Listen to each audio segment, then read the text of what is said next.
Ilang legal expert walang nakikitang paglabag sa naging pag-aresto ng ICC kay dating Pangulong Rodrigo Duterte. Anila hindi rin maaaring magamit na depensa ng dating Pangulo ang Rome Statute dahil kumalas na ang Pilipinas sa ICC noong termino niya.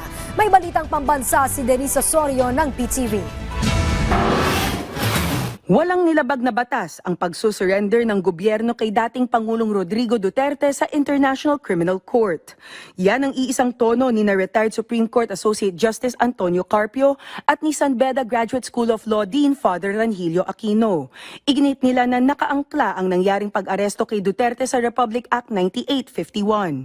Ito ang Philippine Act on Crimes Against International Humanitarian Law, Genocide, and Other Crimes Against Humanity. May batas na nagsasabi sa atin, Philippine Law, Section 17 of Republic Act 9851, the government has the option to surrender.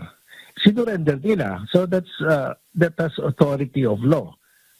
May batas na allowing them to surrender. Nakasaad sa Republic Act 9851 na maaaring hindi na ipagpatuloy ng mga otoridad sa Pilipinas ang investigasyon o paglilitis sa isang krimen kung may ibang hukuman o international tribunal nang lumilitis nito.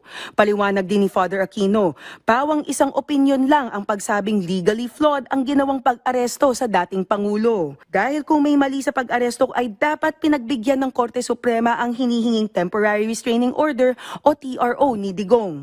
So kung talagang kumbinsido ang Korte Suprema na mali o may kamalian sa kanyang pag-aresto, they would have granted a temporary restraining order, which they did not do. In fact, they denied it because they said that the petitioners failed to prove that there was any right that was violated that was in need of immediate protection. Hindi na rin requirement ang pagharap sa local court ni Duterte bago i-turn over sa ICC dahil hindi na miyembro ng Rome Statute ang Pilipinas simula noong 2019. Base kasi sa Article 59 ng Rome Statute, obligasyon ng bansang kasapi ng ICC na dapat agarang dalhin sa hukuman ng naturang bansa ang sospek o akusado.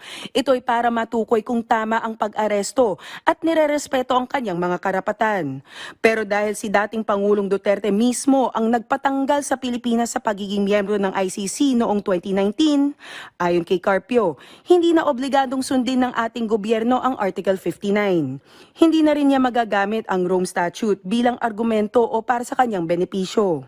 Dagdag pa ni Carpio, posibleng sumunod na mangyari ang pag-aresto kina Senator Bato de la Rosa at dating PNP Chief Oscar Albayade na parehong pinangalanan sa charge sheet ni Duterte. Yes, yung ginamit against Duterte, pwede rin gamitin against the others, no?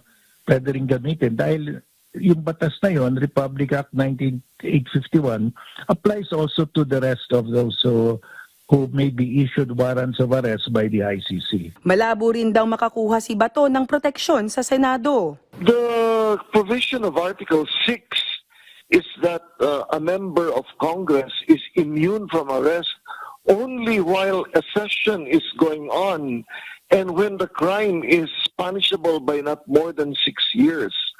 So kung nahihigit ng 6 years ang parusa and crimes against humanity under Republic Act 9851 are punishable by more than 6 years, the Senate cannot protect him from arrest. Binigyang diin din ng mga eksperto na malabong makapagpiyansa si Duterte. Hindi kasi siya voluntaryong sumuko. Malimit din pinagbibigyan ng temporary liberty ang mga inaresto dahil sa crimes against humanity. Dagdag pa dito, isang flight risk ang dating Pangulo. Ibig sabihin, posibleng hindi na bumalik sa ICC kapag pinatawag muli para lumitaw sa hearing. Mula sa PTV Manila, Denise Osorio para sa Balitang Pambansa.